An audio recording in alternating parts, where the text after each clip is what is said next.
Fala, gremista, bem-vindo a mais um conteúdo aqui no canal. O Grêmio perdeu pela soberba. Sim, tá muito claro isso. O Grêmio foi soberbo e perdeu o Clássico Grenal merecidamente. O Grêmio jogou muito mal.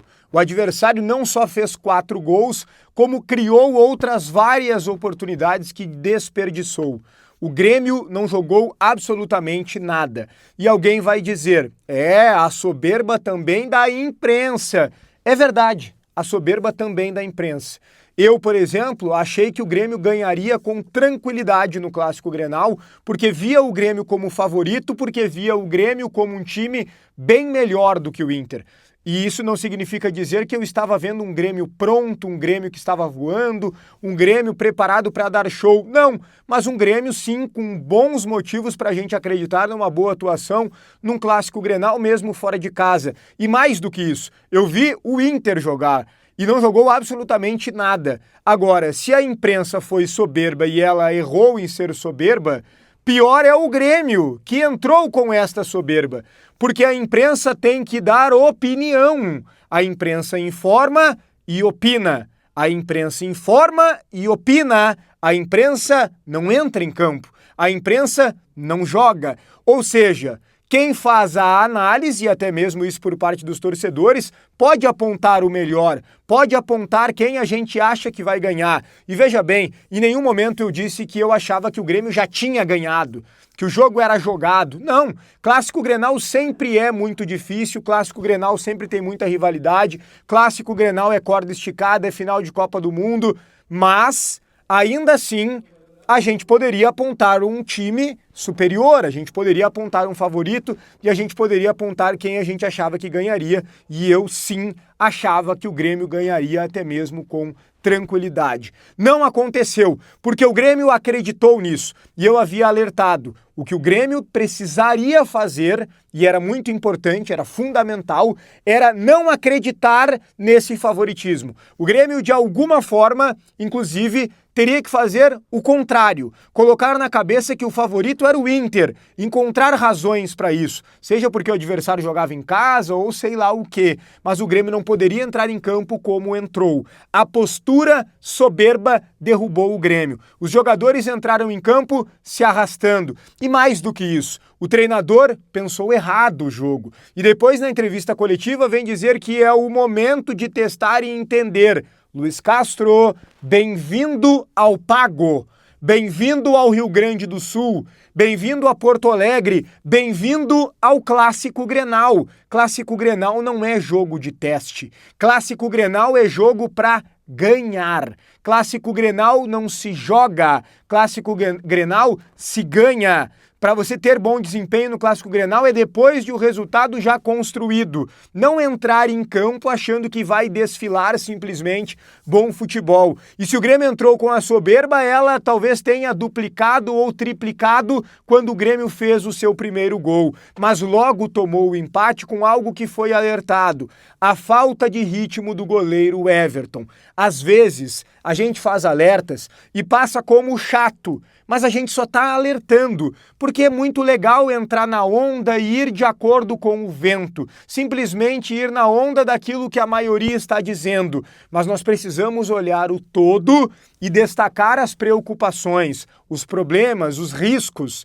O Everton é um grande goleiro, o Everton tem muita qualidade, o Everton veio para ser titular absoluto e inquestionável, não há dúvida em relação a isso, mas ele não jogava, gente, atenção, o Everton não jogava desde setembro, e era isso que eu alertava, e o Grêmio colocou ele contra o Guarani, depois já num Clássico Grenal, 2 partidas fora de casa, foi um erro, o primeiro, nítido, de um goleiro que está sem ritmo de jogo e no 4º gol ele voltou a falhar e me parece que muito pelo mesmo motivo.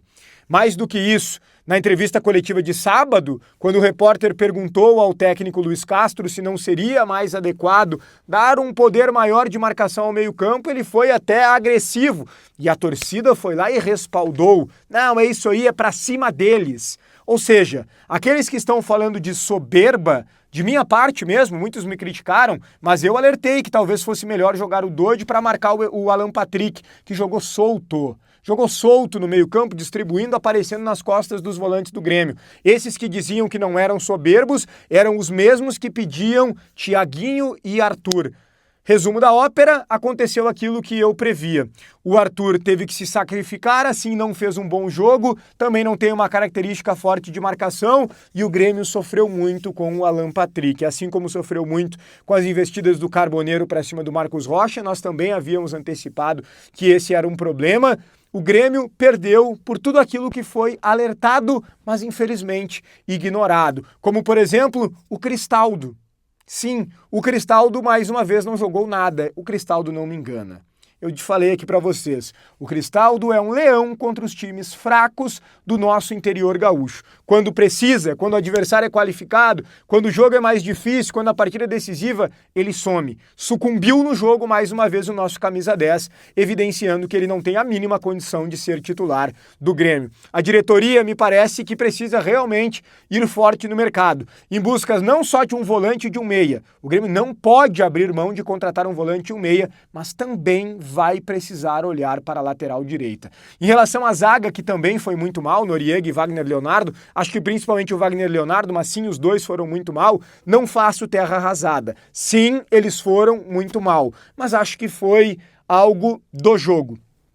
De um Grêmio que também coletivamente não funcionou, de uma zaga que acabou ficando exposta. Fizeram um jogo ruim, os dois, mas eu ainda acredito na qualidade desses dois jogadores. Não vou entrar naquela tese simplista de quem tá fora é melhor do que quem tá dentro. Coloca o Kahneman e o Gustavo Martins, como se isso fosse a solução. Os dois são os melhores zagueiros que o Grêmio tem e precisam entender que foram mal no jogo, precisam evoluir para aquilo que vem pela frente. O Grêmio perdeu. Perder Grenal sempre é ruim, perder Grenal sempre é importante, é duro, a gente não gosta, a nossa rivalidade é muito grande, mas dentro do contexto mais racional e frio da competição, não valeu praticamente nada. Talvez tenha valido para aumentar a moral do nosso rival, talvez agora vai achar que é um time que não é, e talvez agora o Grêmio coloque os seus pezinhos no chão, corrija seus problemas e entre com muito mais humildade, não somente no próximo Clássico Grenal, que a gente ainda não sabe se será nas semifinais do Gauchão ou então na decisão, se é que teremos, mas também no Campeonato Brasileiro, que já vai começar nesse meio de semana e já é com uma partida dificílima contra o Fluminense no Rio de Janeiro. Se o Grêmio quer pensar grande e precisa pensar numa boa campanha de Campeonato Brasileiro, na possibilidade de título nas competições de mata-mata, seja na Copa do Brasil ou na Sul-Americana, o Grêmio precisa colocar os seus pés no chão, ter sempre uma postura de competitividade, nunca achar que vai ganhar ao natural, independente do adversário, a não ser que seja contra os times do interior gaúcho e às vezes nem contra os times do interior gaúcho se ganha ao natural e, claro, repito, importante, precisa se reforçar. Um lateral direito, um volante e um meia. Boa sorte para a diretoria no mercado. Parabéns ao Antônio Dutra Júnior pela entrevista que concedeu. E a entrevista do Luiz Castro não foi boa e ainda teve um ápice negativo e péssimo. Ele usou uma expressão racista. E não me venham dizer que é mimimi, porque preconceito e racismo não é mimimi. Tá bem? Em determinado momento ele disse o seguinte: hoje foi um dia negro para nós. Essas foram as palavras do técnico Luiz Castro. Hoje foi um dia negro para nós. Como se negro fosse ruim. Ele não quis atacar alguém ali, mas é uma expressão racista. E ele precisa ser corrigido, se desculpar e jamais corrigir. Fica aqui também essa lição para o nosso treinador. Beleza? Dá-lhe Grêmio sempre, que a gente possa melhorar, porque a gente precisa que o jogo tenha servido de aprendizado.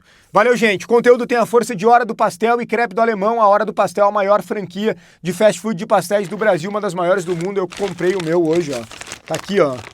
Hora do Pastel. Crepe do Alemão fica em Torres, na mais bela praia gaúcha. É bom demais. Crepe do Alemão, na Avenida Beira Mar de Torres. É tradição o Crepe do Alemão. Um grande abraço e até o próximo conteúdo.